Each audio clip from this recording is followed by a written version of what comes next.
New figures show since the 2020 election, thousands of Arizonans have changed their voter registration to a different party, shifting in significant numbers from Democrats and Republicans to independents. According to Secretary of State Katie Hobbs, between the 2016 and 2020 elections, Democrats and independents saw a big uptick in registrations, almost catching up with Republicans who've dominated the polls for decades. However, Samara Klar, who teaches government at University of Arizona, says the big winners are the independents, who've become the fastest-growing bloc of voters in the state. When people move to a state, not during a campaign, not during an election, many people will identify as independent and they'll register as such. One reason why we might find that many of those independents ultimately switch out, they may want to participate in the presidential primary. The report shows independents and Democrats tied at 32% each, with Republicans at almost 35%. Klar says the January 6th Capitol riot and Arizona's GOP vote audit may be driving some Republicans out, while social movements attract some Black and Latino voters to the Democrats. Klar says another major shift in Arizona voters is migration from small towns to cities.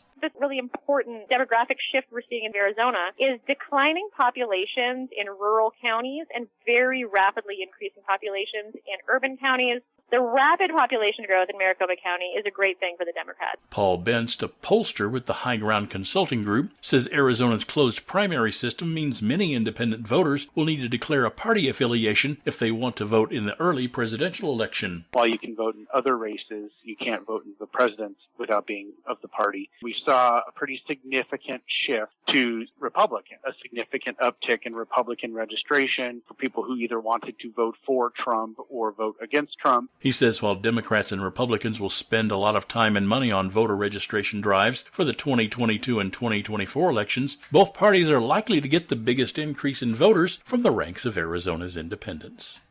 This is Mark Richardson for Arizona News Connection. Find our 8 trust indicators to support transparency and accuracy at publicnewsservice.org.